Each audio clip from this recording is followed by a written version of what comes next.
Okay. Hi guys. हम लोग start करते हैं आज एक नया टॉपिक से जिसका नाम है जीपी। देखो, सबसे पहले ना स्टार्ट करने से पहले हम लोग यहाँ पर जीपी का मतलब समझ लेते हैं। जीपी का मतलब होता है, जैसे फॉर एग्जांपल फर्स्ट नंबर 2 लिखा हुआ है, सेकंड नंबर 6 लिखा हुआ है एंड थर्ड नंबर इज 18। तो फोर्थ नंबर क्या होगा? तो फोर्थ नंबर यहाँ पर होगा 54। कैसे होगा? देखो, फर्स्ट वाला मल्टीप्लाई बाई 3, सेकेंड वाला मल्टीप्लाई बाई 3, तो थर्ड वाला भी मल्टीप्लाई बाई 3 ही होगा। हम लोग एपी में ऑलरेडी पढ़ चुके हैं कि जब नंबर एक के बाद दूसरा आता है तो वो एक कॉमन डिफरेंस में आगे बढ़ता है, लेकिन जीपी में वो एक कॉमन मल्टीप्लायर में आगे बढ़ता है, जिसको हम लोग बोलते हैं कि वो कॉमन रेशियो में आगे बढ़ता है। जैसे कॉमन रेशियो में आगे बढ़ने का क्या मतलब होता है? Multiply by 3, multiply by 3, multiply by 3। तो हम लोग यहाँ पर फर्स्ट वाला इस टर्म का हम लोग पहले नाम लिखेंगे, कॉमन रेशियो। कॉमन रेशियो का मतलब होता है जिस नंबर से कॉमनली वो मल्टीप्लाई होके आगे बढ़ रहा है, उस नंबर को हम लोग बोलते हैं कॉमन रेशियो। कॉमन रेशियो यहाँ पर कितना है? इस क्वेश्चन के हिसाब से कॉमन रेशियो 3 है। कॉमन रेशियो को आर से रिप्रेजेंट करेंगे। यहां पर फर्स्ट वाला टर्म कौन सा है? 2। तो याद रखना, फर्स्ट वाला टर्म को जीपी में भी ए बोलते हैं और इसका वैल्यू है 2। फर्स्ट टर्म को ए बोलते हैं। जैसे एपी में फर्स्ट टर्म को ए बोलते थे, वैसे ही जीपी में भी फर्स्ट टर्म को ए ही बोलते हैं। ओके। नंबर नेक्स्ट वाला बात आता है यहां पर। ओके, यहां नंबर ऑफ टर्म्स कितना है? 4 टर्म दिया हुआ है, तो हम लोग सबसे पहले लिखेंगे 4 टर्म जो भी दिया हुआ है यहां पर।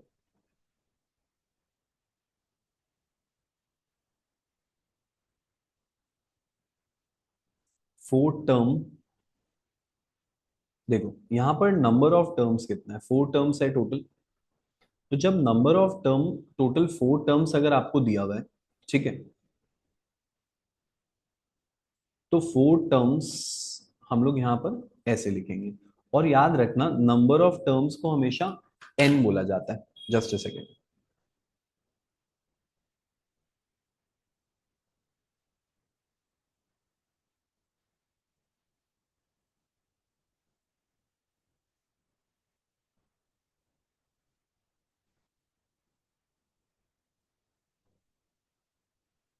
ओके, एक सेकेंड गाइस।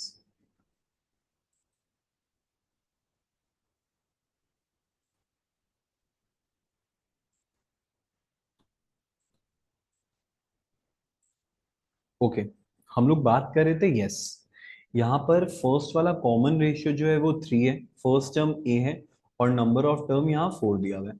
देखो, जैसे इस सीरीज में सबसे लास्ट में लिखा हुआ है 54, इसको हम लोग बोलते हैं लास्ट टर्म। लास्ट टर्म को हमेशा ए एन से डिनोट किया जाता है। यहां पर देखो, a n is equal to a into r to the power n minus one. ये फॉर्मूला है ना, इंपॉर्टेंट है, इसको प्लीज आप लोग ध्यान रखना कि ए एन का मतलब होता है a into r to the power n minus one. यहाँ पर जो आर है इसका मतलब हम लोग पहले ही डिस्कस कर चुके, ए का मतलब और एन का मतलब हम लोग ऑलरेडी डिस्कस कर चुके। स्टिल आर का जब भी आपको वैल्यू निकालने बोलेगा कॉमन रेशियो, तो हमेशा याद रखना कोई भी नेक्स्ट वाला वैल्यू आपको लेना है, कोई भी नेक्स्ट टर्म ले लो और उसको पिछले वाले टर्म से डिवाइड कर दो, मतलब प्रीवियस वाले टर्म से डिवाइड कर दो।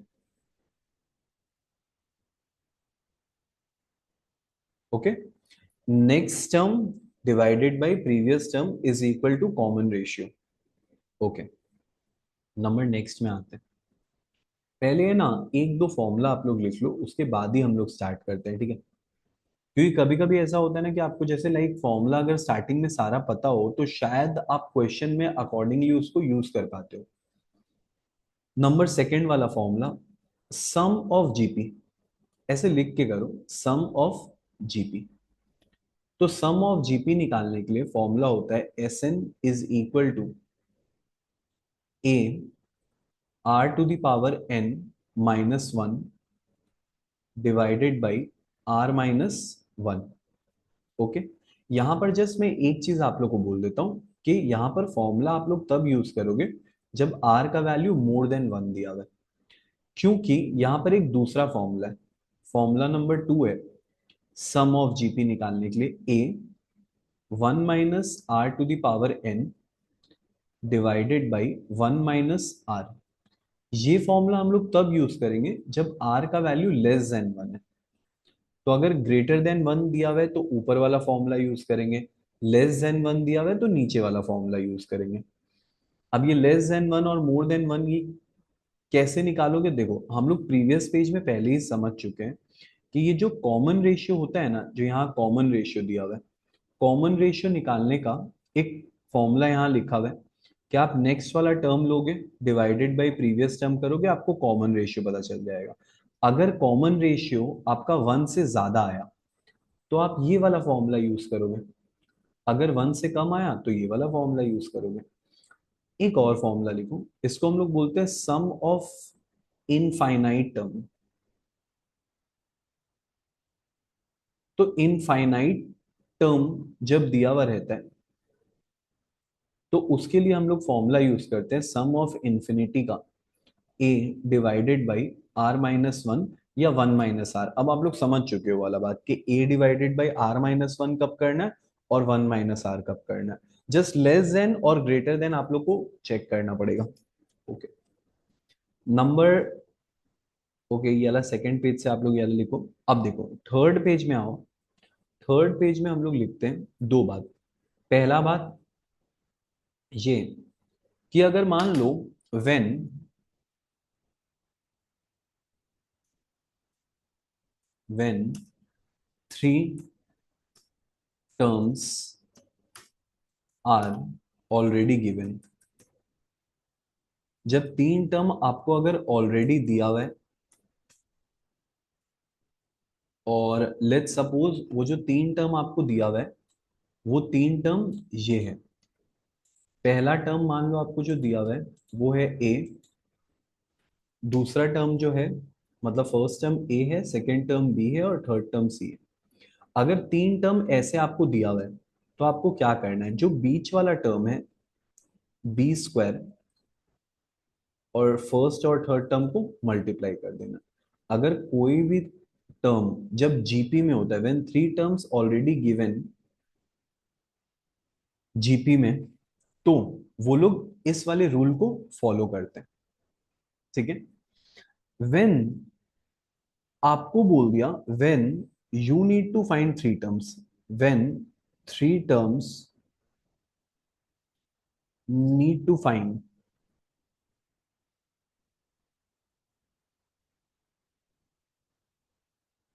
When three terms are needed to find, तो हम लोग क्या करेंगे, देखो सुनो, हम लोग पहले वाले टर्म को मानेंगे a/r, दूसरे वाले टर्म को मानेंगे a और तीसरे वाले को मानेंगे ar। मतलब ये ही आपको हर बार लेट करना है जब थ्री टर्म्स हम लोग को खुद निकालना होगा। जब थ्री टर्म्स दिया हुआ रहेगा तो ये फॉर्मूला यूज करेंगे, जब थ्री टर्म बोलेगा कि फाइंड द थ्री टर्म्स तो ध्यान रखना फर्स्ट वाला टर्म ऑलवेज a/r होगा, सेकेंड वाला ऑलवेज a होगा और थर्ड वाला ऑलवेज ar होगा। समझ गए? ओके, तो एक बार जस्ट वापस से बैक में आते हैं। पहला बात हम लोग ये डिस्कस किए कि कोई टर्म अगर मान लो ऐसे दिया हुआ है तो उसमें से कॉमन रेशियो कैसे निकालना है और कॉमन रेशियो का मतलब क्या होता है, उसके बाद फर्स्ट टर्म का मतलब क्या होता है और नंबर ऑफ टर्म्स, एक दो तीन चार, उसको हम लोग बोलते हैं एन, तो एन का वैल्यू यहाँ पर है 4। उसके बाद ये फॉर्मूला होता है लास्ट टर्म निकालने का, लास्ट टर्म हमेशा इसी फॉर्मूला से निकलता है। कॉमन रेशियो का ये फॉर्मूला है। उसके बाद हम लोग आ गए सम ऑफ जीपी में, तो सम ऑफ जीपी में फर्स्ट फॉर्मूला सेकंड फॉर्मूला। ठीक है, फर्स्ट वाले फॉर्मूला का दो पार्ट है यहाँ और करके देखो दिया हुआ है। जब आर का वैल्यू 1 से बड़ा होगा तो फॉर्मूला नंबर 1 यूज करेंगे, जब आर का वैल्यू 1 से छोटा होगा तो फॉर्मूला नंबर 2 यूज करेंगे। सम ऑफ इनफाइनाइट टर्म दिया हुआ है अगर जीपी में तो हम लोग ये वाला फॉर्मूला यूज करके सॉल्व करेंगे। नंबर थर्ड में आते हैं, when three terms are already given और वो है ए बी सी, तो हम लोग उसको इस फॉर्मूला में प्लेस कर देंगे। When three terms are needed to find, मतलब तीन टर्म हम लोग को अगर खुद निकालने के लिए बोला, तो इन दैट सिचुएशन हम लोग तीनों टर्म को ऐसे ही लेट करेंगे। फर्स्ट वाला टर्म होगा ए बाई आर, सेकेंड वाला टर्म होगा ए, और थर्ड वाला टर्म होगा A R. Okay, number next में आते हैं। अब हम लोग आते हैं सीधा सम्स में। देखो सम्स में हम लोग सारा सम्स ऑब्वियसली नहीं कर रहे हैं इसमें, ठीक है। हम लोग कुछ कुछ ऐसा सम्स कर रहे हैं जो स्पेसिफिकली, जो अगर आप लोग उस तरह का सम समझ जाओ तो उसके बाद जो है ना वो सम्स करना आप लोग के लिए इजी हो जाएगा। और अगर बाय चांस कोई और भी अगर लाइक ऐसा कोई क्वेश्चन है जिसमें आप लोग को डाउट है या आपको लग रहा है ये सॉल्व नहीं हो पा रहा, तो आप लोग है ना कमेंट करके बता सकते हो, ठीक है। मैं आप लोग को जो भी नंबर आप लोग बोलोगे कि ये वाला सम्स नहीं हो पा रहा है, तो मैं उस सम्स का पर्टिकुलर एक वीडियो बना के छोड़ दूंगा। ओके,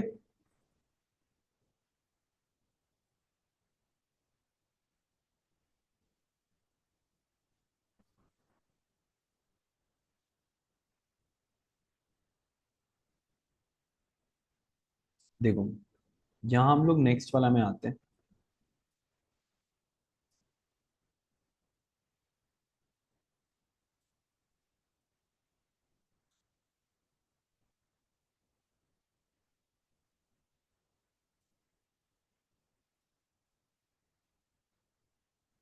ओके,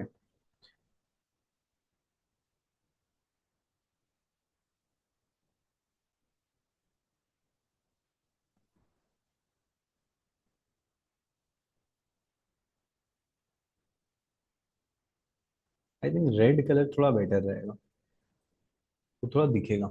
ओके, यहाँ पर जो सेकेंड वाला टर्म है, एक्चुअली हम लोग सेकेंड टर्म से स्टार्ट करते हैं, क्योंकि फर्स्ट वाला में खाली बस ओरल एक क्वेश्चन है, मैं आप लोग को बता देता हूँ उसका मतलब क्या है।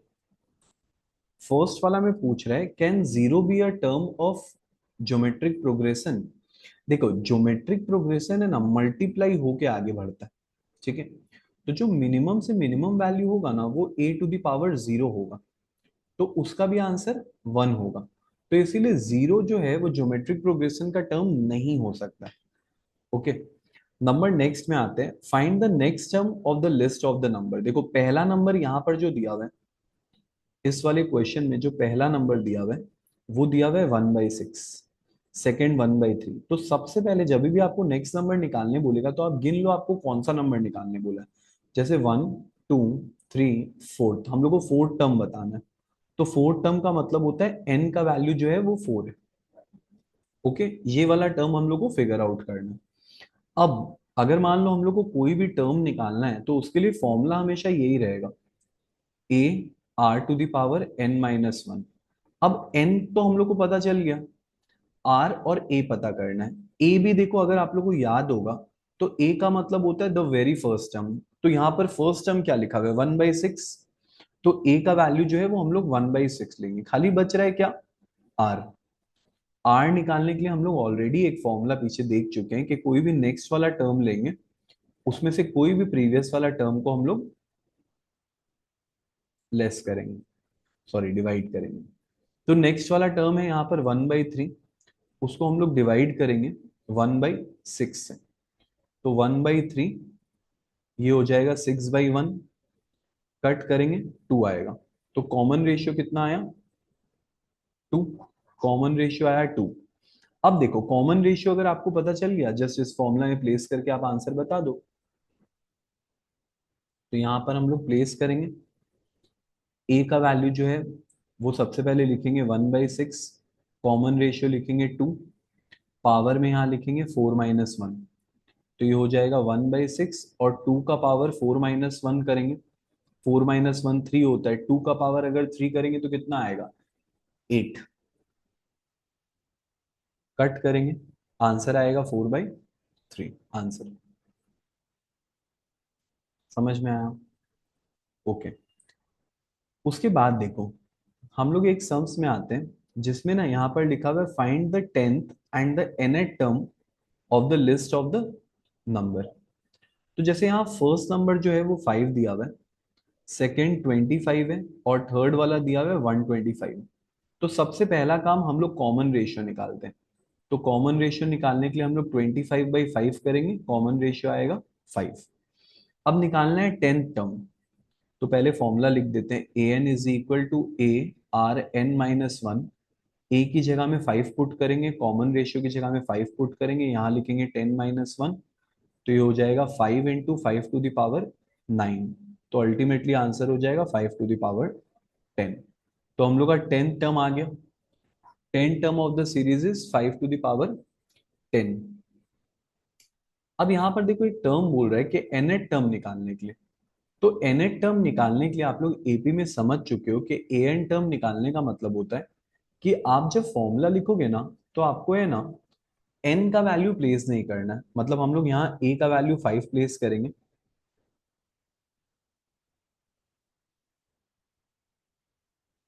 a का वैल्यू 5 प्लेस करेंगे, r की जगह में हम लोग 5 लिखेंगे, n की जगह में कुछ नहीं लिखेंगे। तो यहाँ पर हो जाएगा 5 × 5 to the power n divided by 5।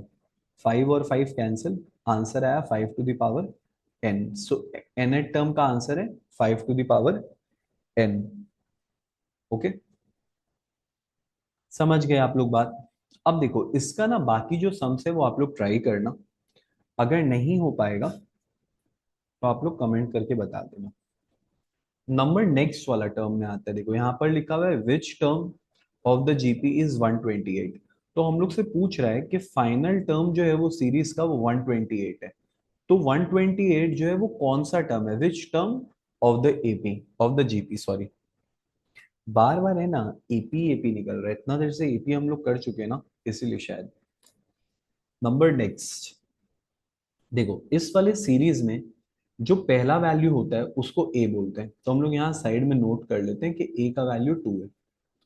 Common ratio निकालना पड़ेगा, बट लास्ट टर्म हम लोग को मालूम है 128।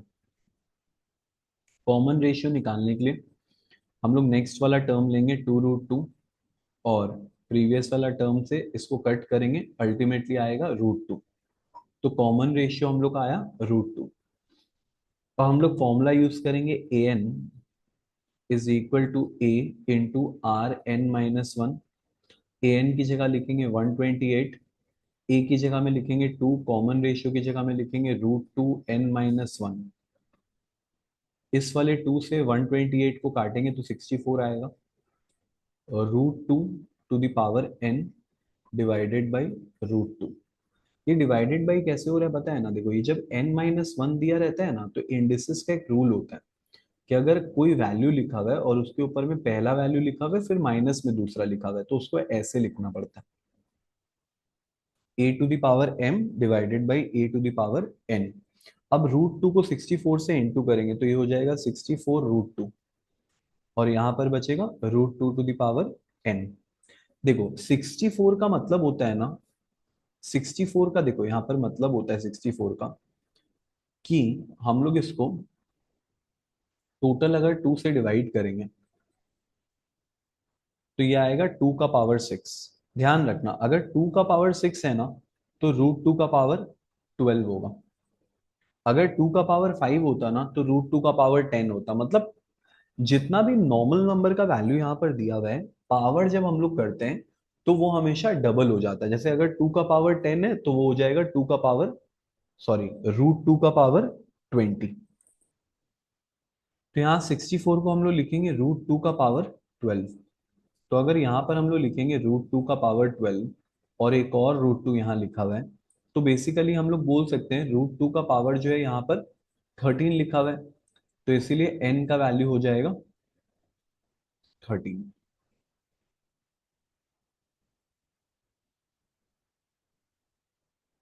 नंबर नेक्स्ट में आते हैं। देखो ये टर्म कैसे निकालना है ये आप लोग समझ गए हो, इसलिए हम लोग नेक्स्ट क्वेश्चन में आते हैं, क्वेश्चन नंबर 4 में।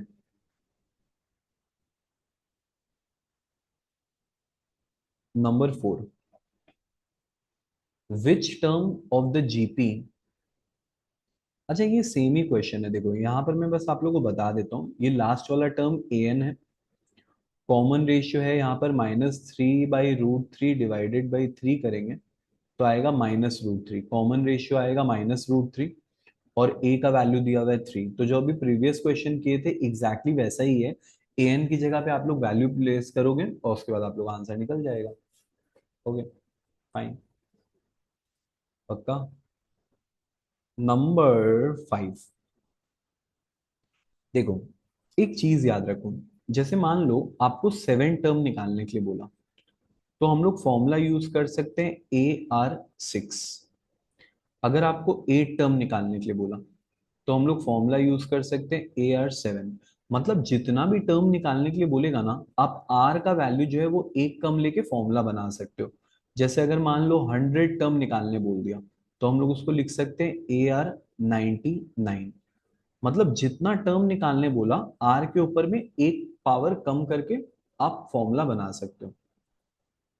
अब जैसे क्वेश्चन नंबर 5 जो दिया हुआ है वहां पर दिया हुआ है 12 टर्म ऑफ जीपी उस 8 टर्म इज 192। 8 टर्म अगर 192 है तो हम लोग लिख सकते हैं 8 टर्म को AR7 और 8 टर्म का वैल्यू 192 प्लेस कर देते हैं।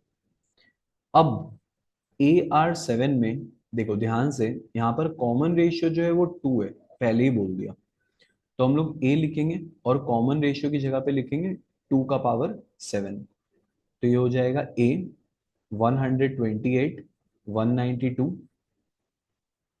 ए 192 डिवाइडेड बाई 128, 3/2। ए का वैल्यू आएगा 3/2। तो अब ए का वैल्यू हम लोग को पता चल गया और यहाँ पर निकालने बोला था फाइंड द 12 टर्म। तो 12 टर्म निकालने के लिए हम लोग फॉर्मूला यूज करेंगे AR11। ए की जगह में प्लेस करेंगे 3/2, आर की जगह में, सॉरी आर की जगह में 2 का पावर 11, इसको इसको कट करेंगे तो ये हो जाएगा 2 का पावर 10 बचेगा। 2 टू द पावर 10 अगर करेंगे तो देख लेना कितना होता है, शायद 1024 होता है। 3072 मल्टीप्लाई करके आंसर आएगा। ओके, नंबर नेक्स्ट में आते हैं। नेक्स्ट हम लोग कौन सा करें? क्वेश्चन नंबर नेक्स्ट हम लोग कर सकते हैं 7 करें, थाला फॉर ए रीजन। चलो ठीक है, थाला फॉर ए रीजन।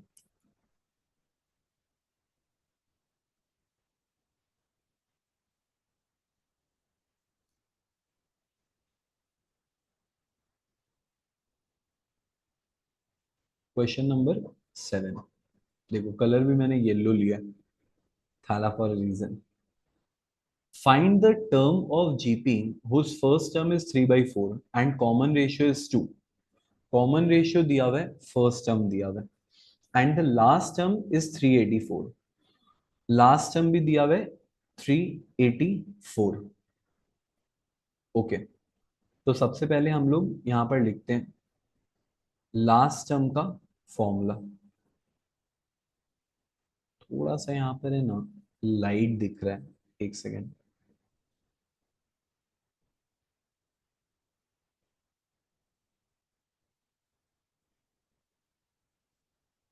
पूरा येलो कर दिया जाओ।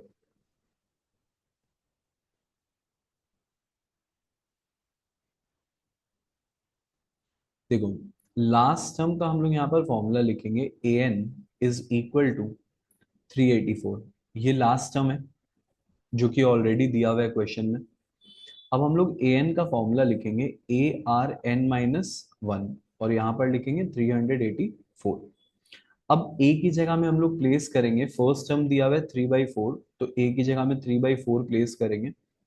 आर की जगह में लिखेंगे 2 और पावर में हम लोग कुछ नहीं लिख पाएंगे बिकॉज वही तो निकालना है, 384।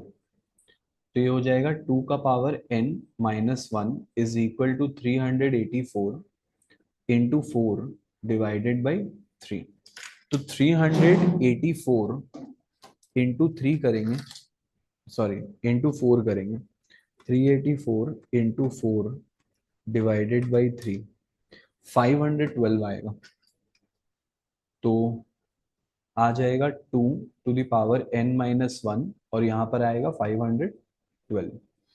अब 2 to the power n जो लिखा हुआ है इसको हम लोग ऐसे ही रहने देते हैं। 512 को अगर 2 में कन्वर्ट करेंगे तो ये 2 का पावर 9 हो जाएगा। तो there four we can say कि n-1 is standing for 9, therefore n is equal to 9 + 1 which is 10। तो n कितना आया? 10।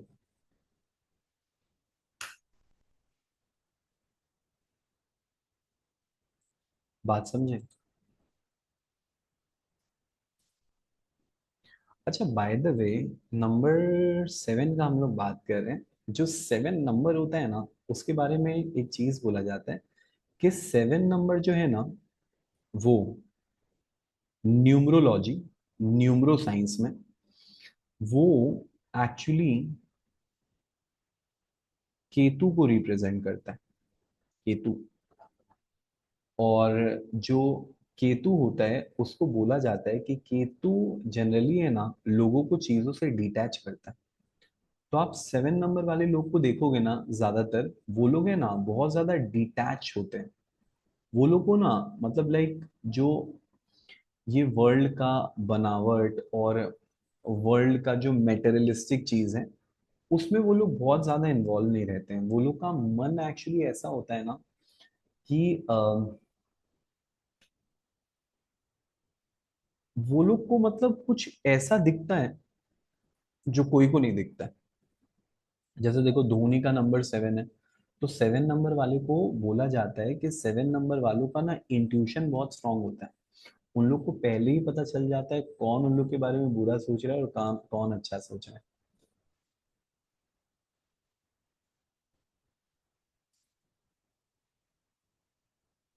ऐसा बिल्कुल है। ओके फाइन, देखो हम लोग नेक्स्ट क्वेश्चन में आते हैं।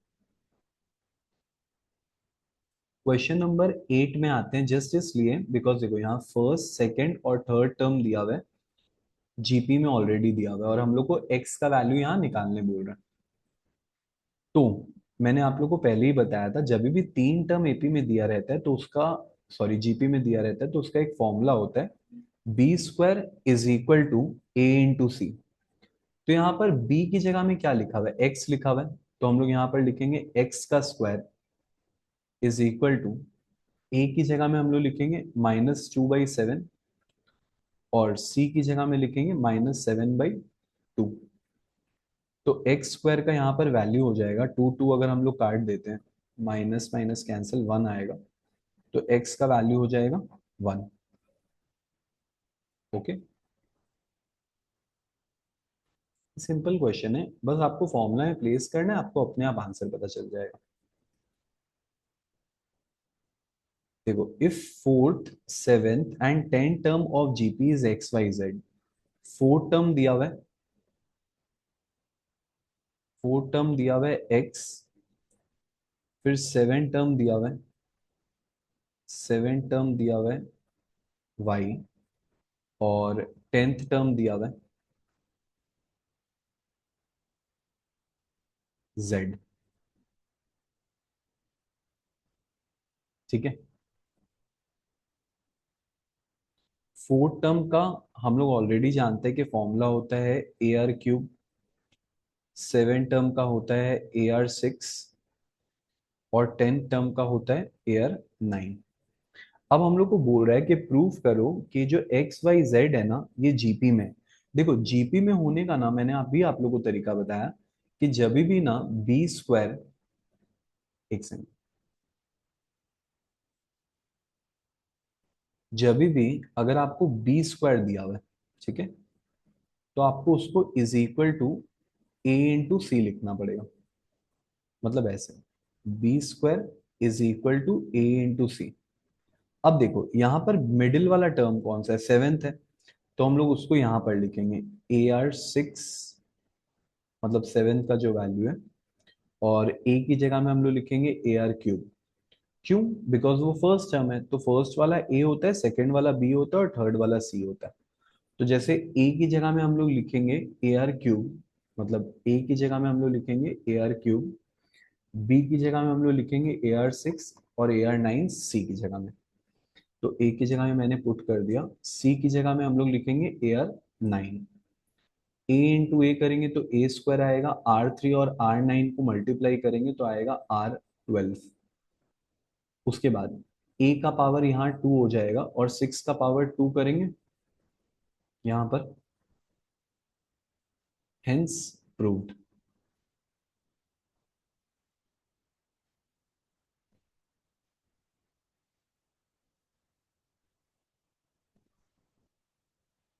ओके, नंबर 10, नंबर 11 आप लोग ट्राई करना, सेम लॉजिक से करना है। फिफ्थ टर्म ए, ये बी और ये सी, सॉरी सॉरी, इसमें दिया हुआ है पी क्यू एस दिया हुआ है, तो फर्स्ट वाला टर्म पी, क्यू और एस, मतलब तरीका सेम है, वही बीच वाला टर्म जो है उसको आपको पी इंटू एस करना है। ट्राई करना।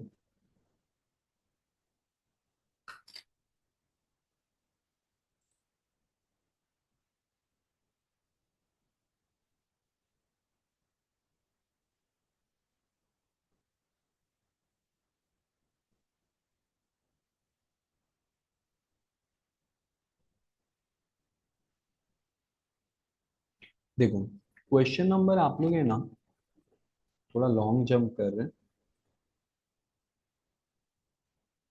क्वेश्चन नंबर आप लोग देखो 16।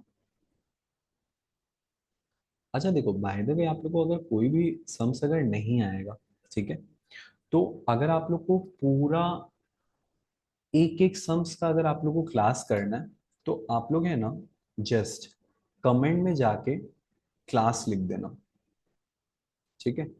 तो हमारी जो टीम है वो आपको कांटेक्ट कर लेगी कि आप क्लास कैसे ज्वाइन कर सकते हो, ठीक है, और आपका क्लास वगैरह कब कब होगा। ओके, नंबर 16 में आते हैं। Find the geometric progression whose fourth term is 54। Fourth term 54 है, इसका मतलब AR3 का वैल्यू 54 दिया हुआ है। उसके बाद सेवन टर्म 1458, तो सेवन टर्म को हम लोग बोलते हैं AR6, और ये दिया हुआ है 1458। अब देखो ये जो AR6 है ना, आप इसको दो पार्ट में ब्रेक कर दो, AR3 R3। पता है ऐसा क्यों किया मैंने? बिकॉज देखो AR3 जो है ना उसका वैल्यू ऑलरेडी मुझे पता है, तो मैं यहाँ 54 लिख दूंगा, तो यहाँ पर बचेगा R3 और ये हो जाएगा 1458। अब मैं इसको डिवाइड करूंगा, R3 को 1458 डिवाइडेड बाई 54, तो ये हो जाएगा 27। तो R3 का वैल्यू बचेगा, यहाँ लिख रहा हूं मैं, R3 का वैल्यू बचेगा 27, R हो जाएगा 3। अब आपको कॉमन रेशियो पता चल गया, फाइंड द ज्योमेट्रिक प्रोग्रेशन। देखो AR3 का वैल्यू हम लोग कितना लिख के रखे थे ऑलरेडी, 54। अगर मान लो मैं R3 का वैल्यू अब मुझे जो पता चल गया मैं यहाँ प्लेस कर देता हूँ 27, तो यहाँ पर A का वैल्यू निकल जाएगा 2। A का वैल्यू यहाँ पर आ गया 2।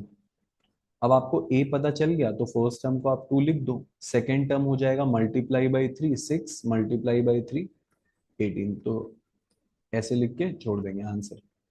यहाँ डॉट डॉट डॉट कर देना, डॉट डॉट डॉट ऐसे करके बताने के लिए कि ये टर्म जो है वो इन्फिनिटी तक जा रहा है।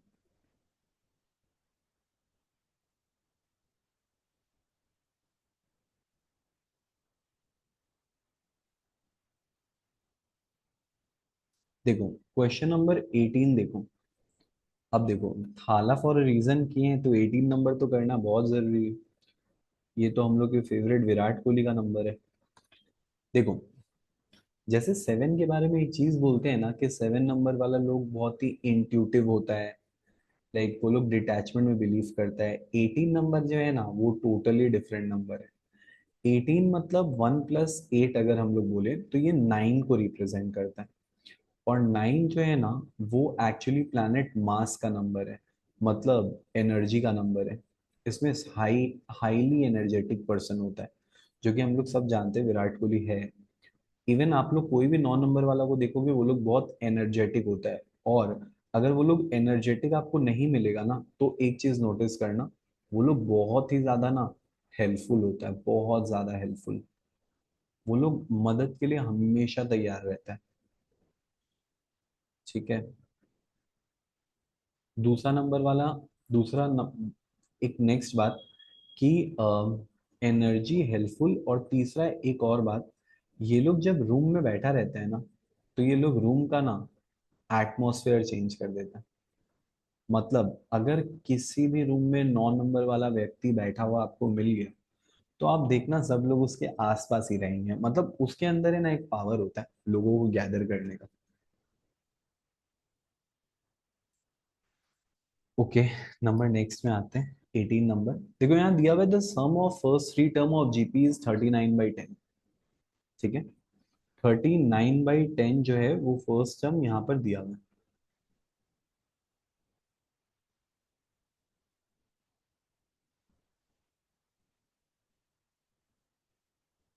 देखो, फर्स्ट टर्म को हम लोग A/R मानेंगे, सेकंड को ए, और थर्ड को एयर। और यहाँ दिया हुआ है प्रोडक्ट जो है इन लोग का 1 है, इन लोग का मतलब इन तीनों का। जैसे अगर मान लो हम लोग A R × A × AR करेंगे तो इसका प्रोडक्ट आएगा 1, क्योंकि क्वेश्चन में दिया हुआ है आर आर कैंसिल हो जाएगा, A³ का वैल्यू आएगा 1, तो A का वैल्यू हो जाएगा 1, A भी 1 हो जाएगा। ओके, अब A का वैल्यू हम लोग को 1 पता चल गया। अब देखो यहाँ लिखा हुआ था सम ऑफ द नंबर, तो A/R + A + AR is equal to 39/10। तो यहाँ पर A को हम लोग लिखेंगे 1, R की जगह में कुछ नहीं लिख पाएंगे, A की जगह में 1, फिर 1 R इज इक्वल टू 39/10। तो ये हो जाएगा 1/R + 1R is equal to 39/10 - 1। LCM होगा यहाँ पर 1 + R² इज इक्वल टू 29/10, क्योंकि ये -1 से हम लोग एलसीएम ले लेंगे। तो यहाँ पर हो जाएगा 10R² + 10 is equal to 29R। अब देखो, अब खाली मिडिल टर्म करना बाकी है, इसलिए मैंने स्क्रीन पूरा कवर कर लिया। देखो यहाँ पर खाली बस हम लोग मिडिल टर्म करेंगे। 10R² + 10 is equal to 29R है। तो पहले हम लोग R को इस तरफ शिफ्ट कर लेते हैं। ये हो जाएगा +10 इज इक्वल टू 0। 10 × 10 करेंगे तो 100 आएगा, 100 का एलसीएम अगर हम लोग 4 से लेंगे तो 25 आएगा। तो 25 + 4 करके 29 ला सकते हैं हम लोग। 10R² minus 25 + 4 + 10 is equal to 0। तो 10R² - 25R - 4R + 10 is equal to 0। तो यहाँ पर हम लोग 5R को अगर कॉमन लेंगे तो ये हो जाएगा 2R - 5, और यहाँ पर भी अगर हम लोग 2 को कॉमन लेंगे तो हो जाएगा 2R - 5 इज इक्वल टू 0। अब दो वैल्यू R का लिख देंगे कि फर्स्ट वैल्यू है R का 5/2, और सेकेंड वैल्यू है 2/5। अब ये जो A/R, A और AR लिखा हुआ है, इसमें आप तीनों वैल्यू एक एक करके प्लेस करके आंसर बताओ कितना आएगा। जैसे एक एक करके प्लेस करने का मतलब, देखो यहाँ पर सबसे पहले हम लोग प्लेस करेंगे A का वैल्यू 1। R की जगह में मान लो मैं फर्स्ट वाला को आंसर माना 5/2 को, तो मैं 5/2 लूंगा। तो 5/2 ऊपर जाएगा तो 2/5 हो जाएगा, 1 हो जाएगा, और ये 5/2 हो जाएगा आंसर। अगर कोई 2/5 को माना तो वो वैसे भी सॉल्व कर सकता है, मतलब दोनों तरीके से आप सॉल्व कर सकते हो, आप किसी को भी आंसर लेट कर सकते हो।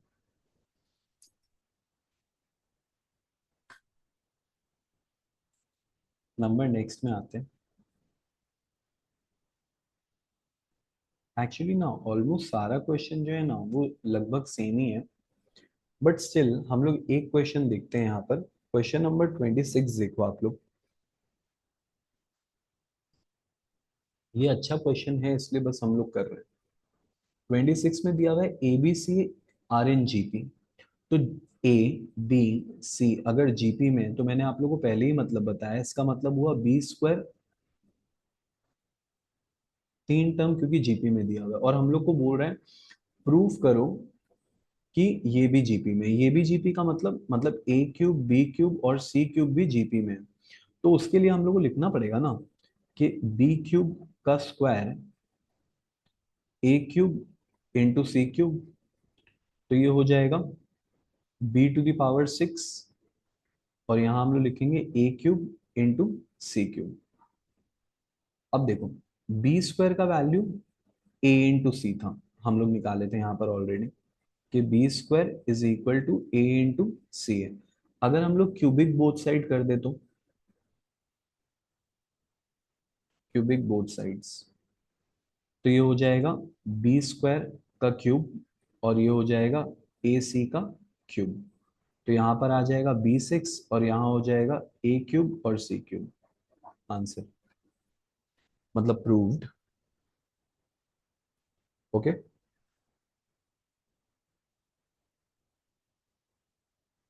फाइन। देखो, इसको हम लोग यहीं तक आज के लिए रहने देते हैं। लेकिन हाँ, अगर आप लोगों को कोई भी क्वेश्चन नहीं समझ में आया, कोई भी क्वेश्चन अगर आप लोगों को करना होगा, तो आप लोग मैसेज कर सकते हो। ठीक है, आप लोग को कमेंट सेक्शन में जाके खाली लिखना है कि ये वाला नंबर नहीं हो पाया, मैं आप उसका वीडियो आप लोग को अपलोड करके लिंक शेयर कर दूंगा। Thank you so much, see you, bye bye.